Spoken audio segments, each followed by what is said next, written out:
Hello everyone, मैं हूं आतिफा काजी। आप सब कैसे हैं? उम्मीद है बहुत अच्छे से तैयारी कर रहे होंगे। तो आज की क्लास का जो हमारा टॉपिक है वो साइंस एंड टेक्नोलॉजी और पॉलिसीज से जुड़ा होने की वजह से पेपर 2 और पेपर 3, जीएस के पेपर 2 और 3 दोनों के हिसाब से इम्पॉर्टेंट है। तो खबर क्या है?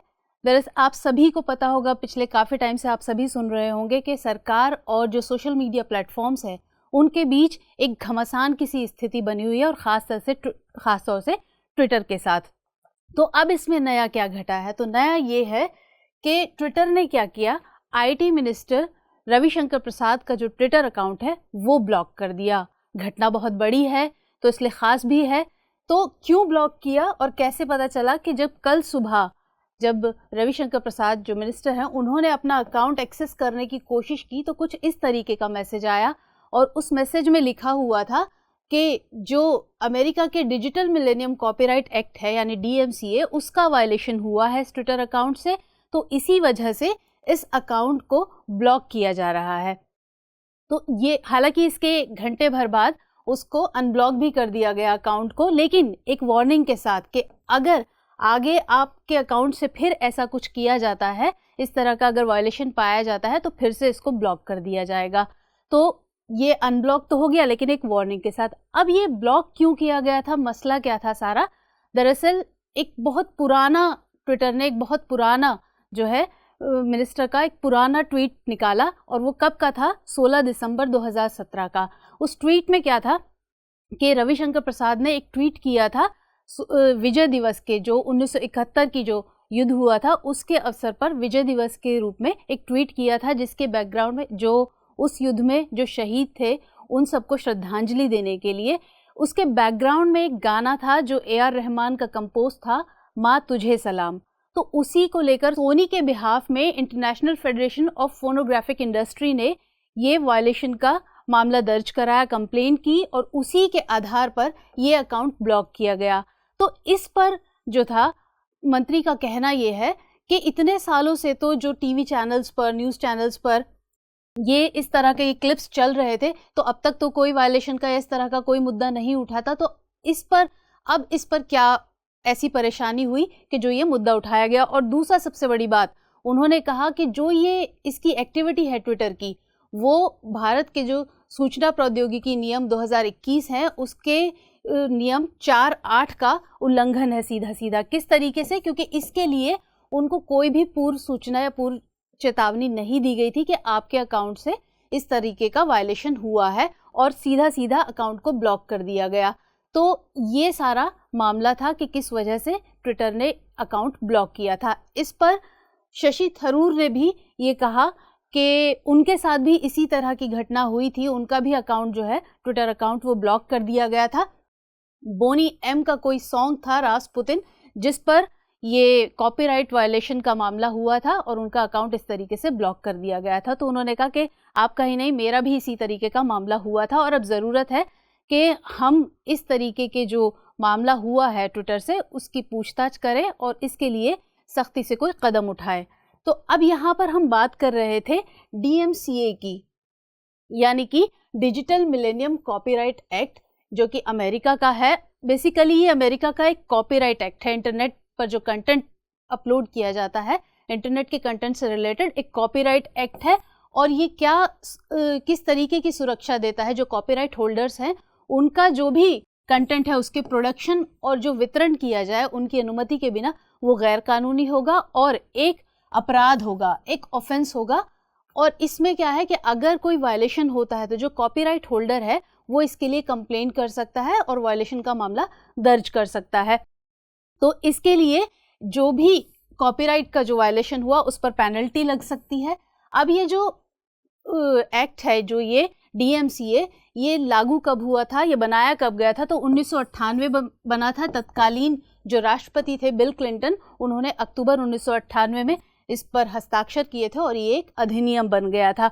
और ये क्या करता है? 1996 की जो 2 WIPO संधियां हैं, यानी विश्व बौद्धिक संपदा संगठन, इसकी 2 संधियों को लागू करता है। कौन कौन सी? एक तो है कॉपीराइट ट्रीटी, एक कॉपीराइट ट्रीटी को लागू करता है, और दूसरा है परफॉर्मेंसेस एंड फोनोग्राम ट्रीटी। ये 2 ट्रीटी हैं जिनको कि ये लागू करता है। तो कुल मिलाकर ये कॉपीराइट, जो इंटरनेट पर जो कंटेंट अवेलेबल है उसके लिए कॉपीराइट की सुरक्षा प्रदान करता है। तो ये अमेरिका का कानून की बात हुई। अब हम बात करते हैं अपने नए आईटी नियमों की, कि जिसके बारे में यहाँ बात हो रही थी कि आईटी नियम के 4.8 का उल्लंघन है इस तरीके से ट्विटर का, कि जो ये प्रतिक्रिया रही है, जो भी ट्विटर ने कार्य किया कि इसको जो अकाउंट है इसको ब्लॉक कर दिया था। तो हालांकि इसमें जो मिनिस्टर है रविशंकर प्रसाद, उन्होंने ये भी कहा कि जो ट्विटर है, हालांकि वो ये कहता है कि वो फ्री स्पीच का समर्थक है, उसके होने का दावा करता है, हालांकि ऐसा है नहीं, वो अपने अलग ही एजेंडे पर चलता है और इस चेतावनी के साथ चलता है कि जो उसने एक सीमा रेखा बनाई हुई है, अगर आप उसे क्रॉस करेंगे तो वो आपको मनमाने ढंग से इसी तरह से ब्लॉक कर देगा। तो इसलिए उन्होंने कहा कि अब ज़रूरी है कि हम सख्ती से अपने नियमों को लागू करेंगे और सभी को वो मानने पड़ेंगे।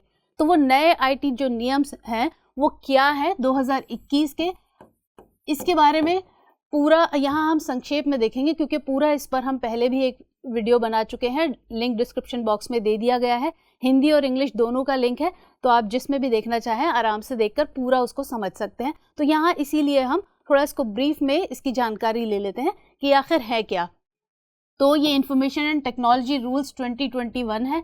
तो इसके तहत बेसिकली क्या खास प्रावधान किए गए हैं कि जो फर्स्ट ओरिजिनेटर है, यानी उसको ट्रैक करने का इसमें प्रावधान किया गया। फर्स्ट ओरिजिनेटर यानी कि जो भी कोई एक मैसेज आया है या कोई भी पोस्ट है वो पहली बार कहाँ से आई है। जो फॉरवर्डेड मैसेजेस हम देखते हैं, हमारे पास आते हैं, हम आगे फॉरवर्ड करते चले जाते हैं, लेकिन वो बेसिकली पहली बार आया कहाँ से है, पहला इसका पता लगाना, और दूसरा कि एक शिकायत अधिकारी, नोडल ऑफिसर और एक कंप्लायंस ऑफिसर की नियुक्ति की जाएगी इसके लिए स्थानीय तौर पर।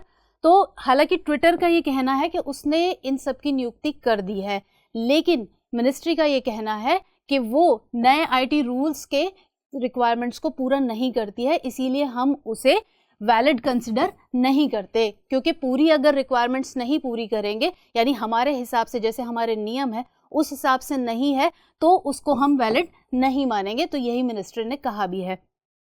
अब इसमें और क्या करना है कि जो भी कंटेंट है, जो अगर उसके खिलाफ कोई भी इस तरीके का आपत्तिजनक कंटेंट है जो राष्ट्र की सुरक्षा के हिसाब से ठीक नहीं है, किसी भी तरीके का ऐसा आपत्तिजनक कंटेंट है जिसको लेकर शिकायत की गई है, तो इसके लिए क्या किया जाएगा कि जो शिकायतें आई हैं उनको देखना और उनके निपटारे के लिए क्या कार्रवाई करता है वो प्लेटफॉर्म, इसके लिए एक हर महीने रिपोर्ट दी जाएगी, क्या कंप्लेंट आई है और उस पर किस तरीके से कार्रवाई की गई है उसका निपटारा करने के लिए। और अगर ये जो रूल्स हैं इनको नहीं फॉलो करता है कोई भी प्लेटफॉर्म, तो उसको क्या है कि इन नियमों की जो धारा 79 है उसके तहत एक सुरक्षा मिली हुई है वो खत्म हो जाएगी। सुरक्षा किस तरीके से कि अभी तक क्या था कि जो अभी तक नियम था उसके हिसाब से ये था कि अभी तक ये बच जाते थे सीधा सीधा कि भाई हम तो मीडिएटर हैं, हम ये जो जिम्मेदारी है ये जो जिस भी इंडिविजुअल ने पोस्ट किया है उसकी जिम्मेदारी है। तो इसमें लेकिन अब क्या है कि ये प्रावधान किया गया है कि आपको खुद से भी ऑब्जर्व करना है कि इस तरीके का कंटेंट अपलोड तो नहीं हो रहा है किसी भी तरीके का जो हमारे देश की सुरक्षा या किसी भी तरीके से हमारे जो नागरिक है या हमारा देश है उसके हिसाब से ठीक है या नहीं है। और अगर इसके लिए कोई शिकायत आती है तो आपको उसको हटाना है और ख़ुद से ऑब्जर्व करके भी हटाना है। तो ये अब की बार इसमें इन नियमों में ये प्रावधान किया गया है। तो ये बात हुई इन आईटी रूल्स की। पूरा आप जाकर लिंक डिस्क्रिप्शन बॉक्स में है उसमें जाकर आप देख लीजिएगा। अब ये सारा जो मामला है, तो क्योंकि जैसे हमने कहा कि जो घटना हुई है ये अपने आप में बहुत बड़ी घटना है, हमारे देश के इतने बड़े केंद्रीय मंत्री का जो ट्विटर अकाउंट है वो ब्लॉक हो गया है, तो आम इंसान की क्या हैसियत हो सकती है। तो अब इसमें क्या करने की ज़रूरत है और आगे सबसे पहला जो नियम है उनमें पूरी तरीके से स्पष्टता लाने की ज़रूरत है कि पूरी तरीके से स्पष्ट हो, सही हो, बिल्कुल एकदम, ताकि किसी भी तरह का कोई कन्फ्यूजन ना रह जाए। और दूसरा, सभी के लिए, हर प्लेटफॉर्म के लिए समान होने चाहिए, किसी भी तरह का कोई एक्सेप्शन नहीं होना चाहिए कि किसी को किसी आधार पर छूट दे दी जाए कुछ, तो उस तरीके का हिसाब ना हो, बल्कि सभी के लिए जो कानून है वो एक समान रूप से अनुप्रयोग होना चाहिए उनका। और दूसरा, यहाँ जो सबसे बड़ी बात है वो, क्योंकि पूरे डेटा संरक्षण का यहाँ मुद्दा है, तो इसलिए ज़रूरी है कि डेटा के संरक्षण के लिए सरकार और बेहतर तरीके से, मजबूत तरीके से कानूनों को बनाए और उनका सही तरीके से, सुचारू रूप से उनका पालन करे, कार्यान्वयन करे, ताकि जो डेटा संरक्षण है वो पूरी तरह से सुनिश्चित हो सके। तो अब इसी से जुड़ा हुआ हमारा आज का प्रश्न है, प्रश्न नोट कर लीजिए, फिर आगे बात करते हैं।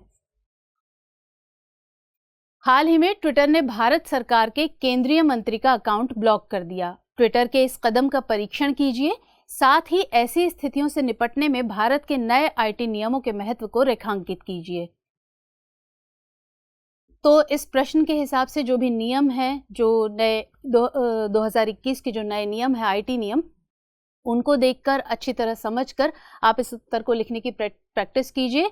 और जो पिछली वीडियो है वो आपको पूरी तरीके से जो आईटी नियम से उनको समझने में मदद करेगी, तो उसी के हिसाब से आप अपना उत्तर लिखिए और आगे अच्छे से तैयारी करते रहिए। तो मिलेंगे अगले एपिसोड में किसी और नए इंपॉर्टेंट टॉपिक के साथ। तब तक के लिए इजाज़त दीजिए। जय हिंद।